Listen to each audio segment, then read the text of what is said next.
তেজস দুর্ঘটনায় অস্বীকার হিন্দুস্তান এরোনটিক্সের। বিষয়টি নিয়ে মুখ খুলল প্রস্তুতকারক সংস্থা হিন্দুস্তান এরোনটিক্স লিমিটেডের। বায়ুসেনার অত্যন্ত ভরসার যুদ্ধবিমান তেজস আকাশে শত্রুপক্ষকে কাবু করতে এটির জুড়ি নেই। অতীতে বারবার সে কথা প্রমাণ করেছে সম্পূর্ণ দেশীয় প্রযুক্তিতে তৈরি তেজস।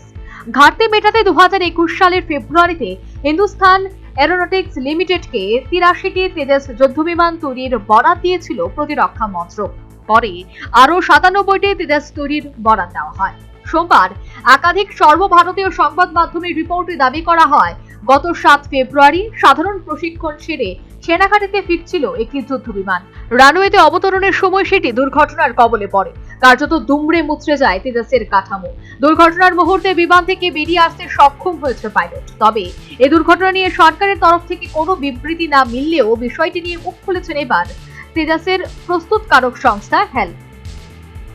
নিজেদের এক স্যান্ডেলে সংস্থাটি লিখেছেন, তেজস দুর্ঘটনা নিয়ে একাধিক সংবাদ মাধ্যমের রিপোর্টে যে দাবি করা হচ্ছে তা সঠিক নয়। কোনো যুদ্ধবিমানই দুর্ঘটনার কবলে পড়েনি। তবে সম্প্রতি একটি বিমানের কিছু যান্ত্রিক ত্রুটি দেখা গিয়েছিল, কিন্তু সেদিন বিমানটি মাটিতেই ছিল। একাধিক সর্বভারতীয় সংবাদ মাধ্যমের দাবি, অবতরণের সময় দুর্ঘটনার কবলে পড়েছে বায়ুসেনার তেজস যুদ্ধবিমান। রানওয়ে থেকে ছিটকে কার্যত দুমড়ে মুচড়ে গিয়েছিল সেটি।